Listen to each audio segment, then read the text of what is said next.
विधानसभा निवडणुकीमध्ये भाजपला मिळालेल्या अतिप्रचंड यशामुळे महायुतीमधील शिवसेना आणि राष्ट्रवादी काँग्रेस हे दोन पक्ष नाममात्र उरल्याची चर्चा सातत्यानं होत असते।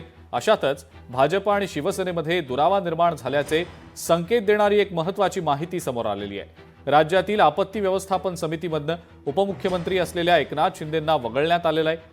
मुंबईतील जुलै 2005 सालच्या पुरानंतर ही समिती स्थापन करण्यात आलेली होती।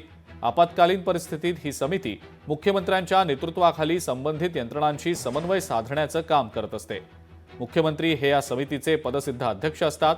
त्यामुळे आता देवेंद्र फडणवीस मुख्यमंत्री झाल्यानं या समितीच्या प्रमुखपदाची सूत्र फडणवीसांकडे गेलेली आहेत। या नव्या समितीमध्ये उपमुख्यमंत्री अजित पवार यांनाही स्थान देण्यात आलेलं आहे, परंतु एकनाथ शिंदे यांना या समितीमधून वगळण्यात आल्यानं राजकीय वर्तुळामध्ये सध्या चर्चांना उधाण आलेलं आहे।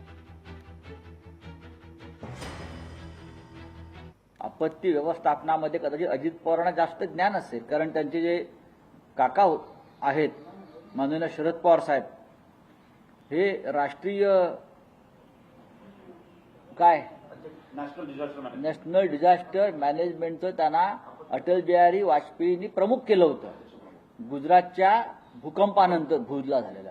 त्याच्यामुळे बहुतेक तो वारसा त्यांनी दिला असेल खाली देवेंद्र फडणवीसांनी। त्याबद्दल मला काही कल्पना नाही। मी आज कुठल्या तरी चॅनलच्या माध्यमातून ते वाचलं होतं, परंतु असं काही नसतं। आमचे त्यामध्ये आरोग्यमंत्री म्हणून आमचे प्रकाश आंबेडकर आहेतच ना, म्हणजे असं नाही आहे की शिवसेनेला कुठेतरी डावललंय वगैरे, असं काही त्या ठिकाणी नाही। काही ज्या गोष्टी असतात त्या अचानकपणे अशा काही जाणून बुजून कोणी काही टाकत नाही।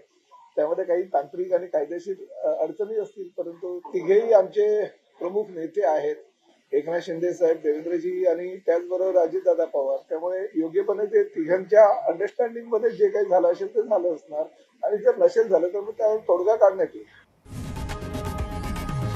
लोकशाही मराठी ऐका, पहा, जागरूक रहा।